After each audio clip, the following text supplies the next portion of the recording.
As I told the children, today is Stewardship Sunday on our church calendar. It's an annual thing. So most of you know why we're here. This is sort of old hat to most of you. I've been doing this. All I have to do is count how many years I've been doing this preaching stuff, and it's been 29 years. So I've done 29 stewardship sermons, I guess. I know on occasion churches like to have someone come in and do a stewardship talk, have that outsider perspective, but I don't recall doing that very often at all, if any. I'm kind of a pulpit hog, you might say. Nothing to do with the pigsty metaphor that I used a moment ago. So it's kind of difficult to try to say something new and fresh about stewardship, but I'm going to try my best today. As you know, most people in their minds, we associate Stewardship Sunday with financial giving, or even what we call tithing. Now, just so you'll know, very few people actually tithe, because literally that means giving 10% of your income. I think the national average is somewhere below 2% for most church members. So the tithing thing, I'm going to talk more about that in a few minutes, but most of us don't really get there. Nevertheless, I'm going to give you some tongue-in-cheek reasons for tithing. You should probably start tithing if there's no money for new choir robes, so the choir has started wearing their bathrobes. If the treasurer gets up halfway through the service and turns off the heat or air conditioning, you might consider it.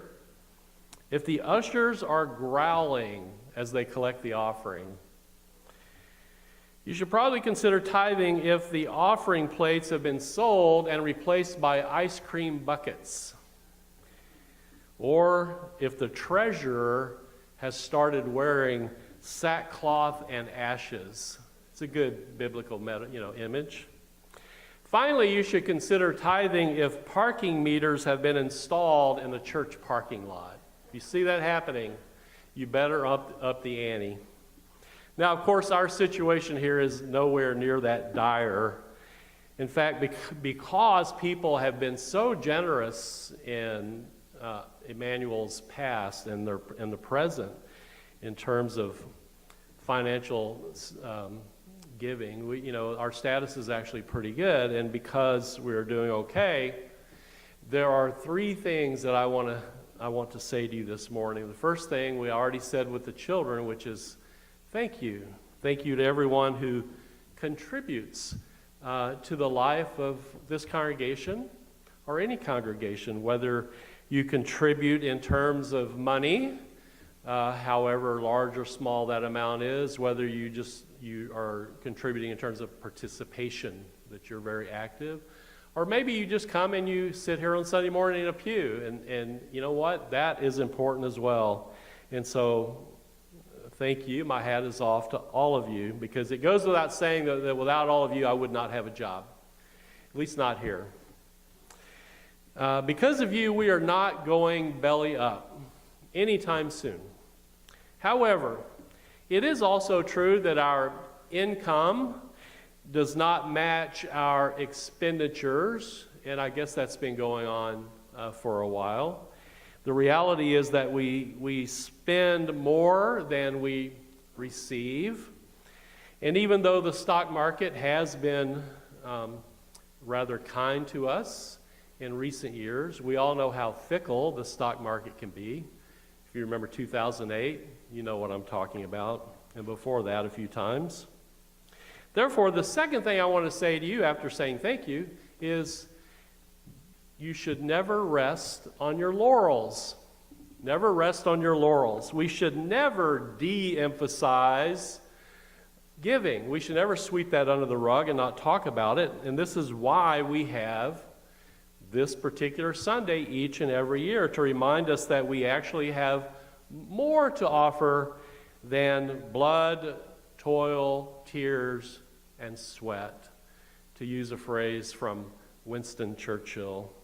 We have bank accounts, we have checkbooks, and we cherish the future of this congregation every bit as much as Winston Churchill cherished the future of Great Britain. And so, again, thank you, but don't give up just quite yet. Don't rest on your laurels.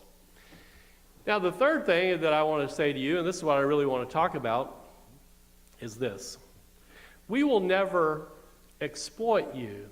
We will never exploit you.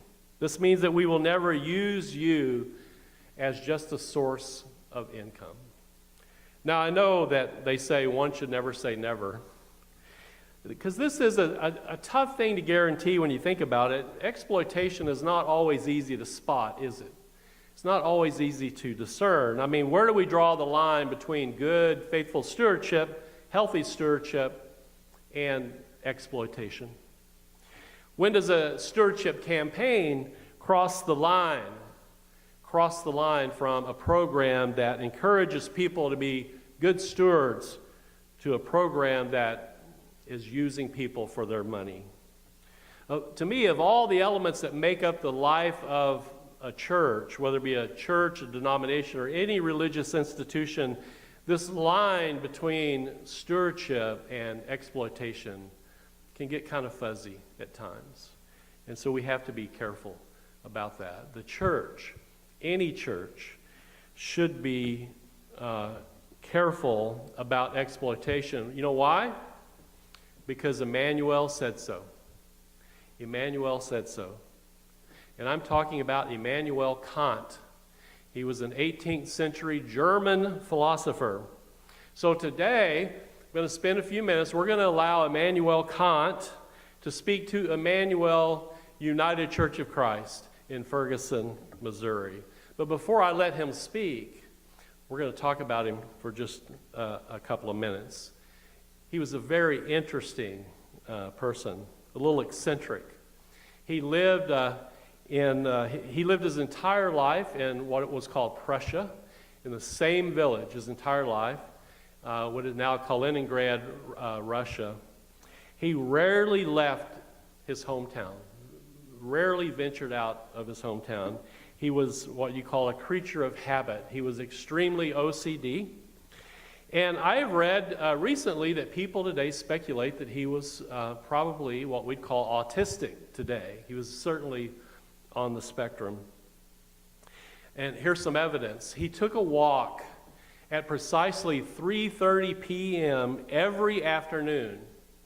And he was so punctual that local villagers would set their clocks by his arrival at the door, his appearance at the door. Oh, it must be 3:30. Now, legend also has it that when he received a copy of a book from Jean-Jacques Rousseau, which was a famous French philosopher, he became so engrossed and caught up in this book that he neglected to take his afternoon walk one day, and people thought that he had died because he didn't show up at the door. And as further evidence of his uniqueness, he owned only one piece of art and had only one piece of art in his house his entire life. Just one piece of art, the same one.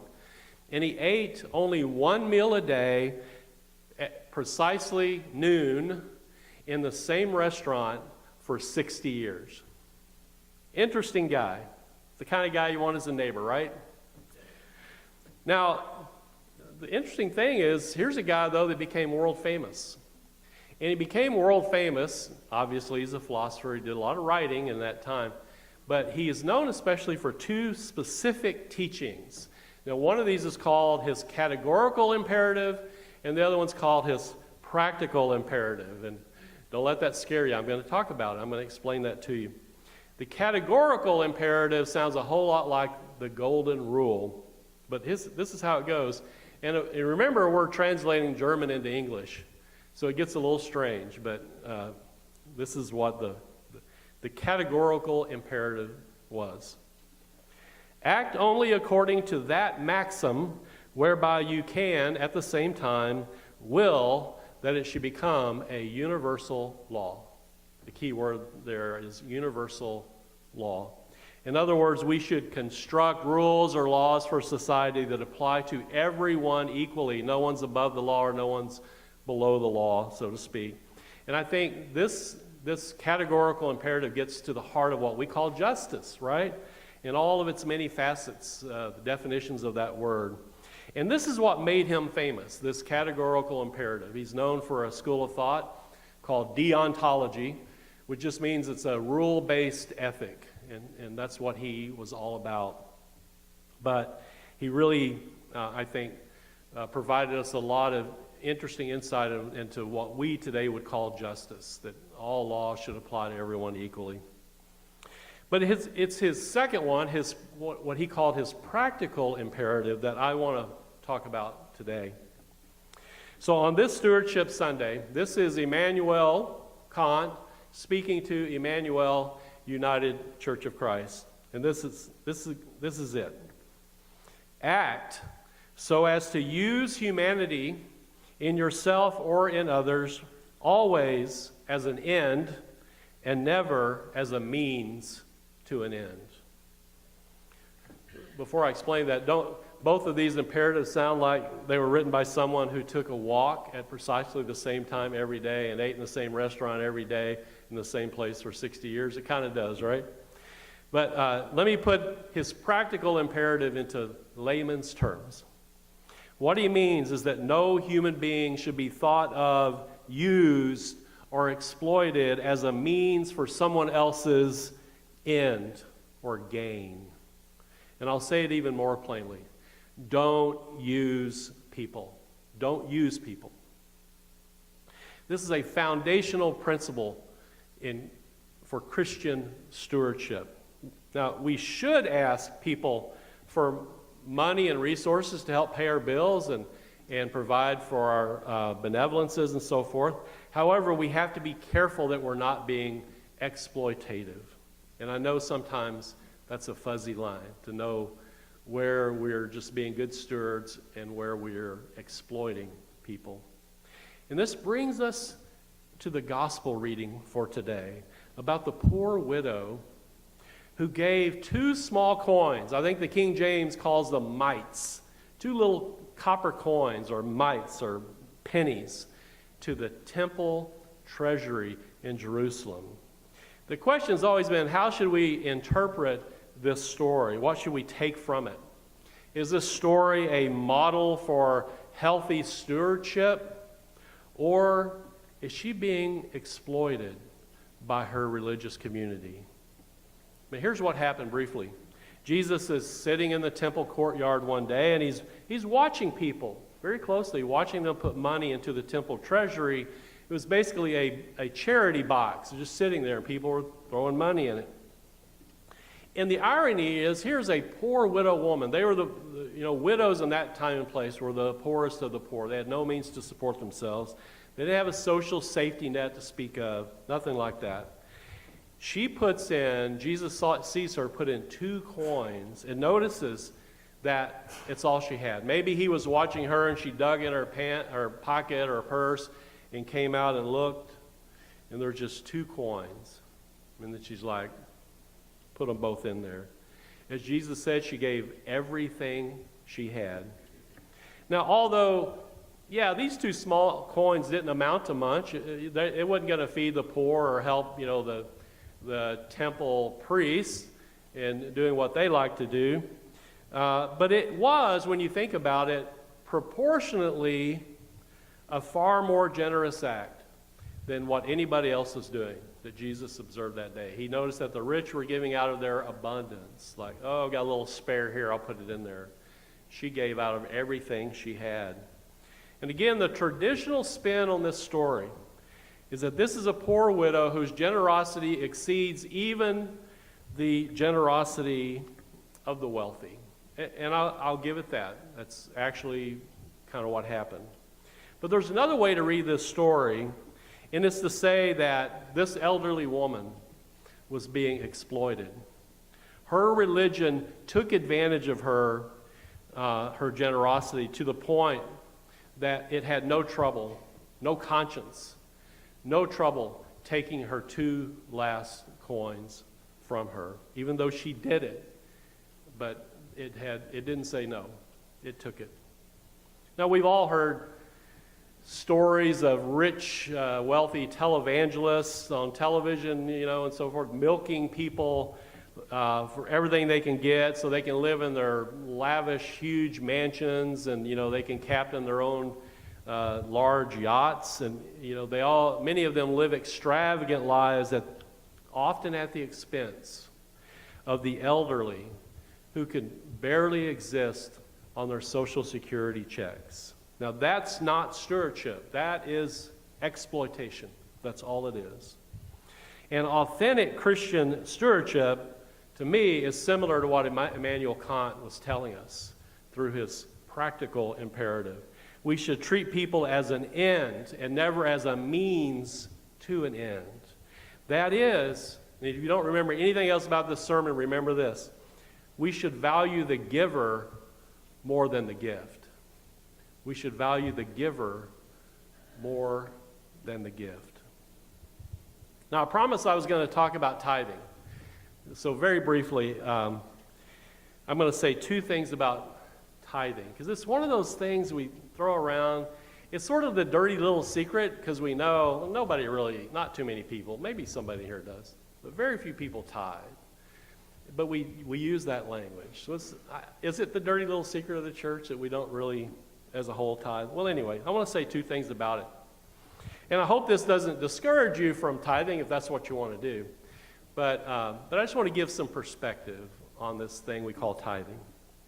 First, know this. The tithe is introduced to us in Scripture as a way for the temple in Jerusalem to take resources from people who had very little resources, whether it be crops or cattle, domestic animals, or whatever. It was essentially a mandatory tax. Now hear that. They had to do it. It was a mandatory tax that supported their religious institution. Now I know in places like Europe you still have mandatory taxes that support the church. We're Americans, okay? That's not us. Therefore, the notion of a mandatory tax to support a religious institution, that is a tithe, you give a certain percentage or else, has no application for those of us who live in a nation where religion is completely voluntary rather than mandatory. In other words, let's take the guilt factor out of it, because we are not required to give any particular amount. You may want to give 1%, you may want to give 50%, but it's voluntary. It's not mandatory. So remember that when you hear that word tithe. And related to that is my second point. The tithe, when you think about it, is sort of like a flat tax. Now, I know we've heard a lot of discussion about how should we do our tax system, right? And you hear every once in a while a politician will propose a flat tax. The problem with a flat tax is 10%, if I gave 10%, it would hurt a certain amount. If someone who had less than I did had to give 10%, it would hurt worse. But somebody who was very wealthy, 10% is a drop in the bucket. It doesn't mean anything to them. Therefore, our country uses what we call a progressive tax, right? So the more you make, the more you're going to supposedly give in taxes and so forth. Although Warren Buffett said that's not really what's happening, but I don't know. I'm not a tax person. But I think we should look at tithing or giving in that way, that those who have more to give can give more, and those who don't have as much don't have to give as much. So you give what you can, what you want. It's voluntary. No one's saying you have to give so much or anything like that. I think that's the best way to understand and practice Christian stewardship on a voluntary basis, and each according to their means and so forth. But however we understand and practice Christian stewardship, I think we need to allow Immanuel Kant and the poor widow lady who gave her 2 little mites, allow them to speak to us this morning, and remember that we should never treat people as a means to an end. People should be treated as an end in themselves. We should value the givers more than we value the gifts. And yet, if we show up on a Sunday morning and we see the choir is wearing their house coats rather than some good robes, you might want to up your ante just a little bit.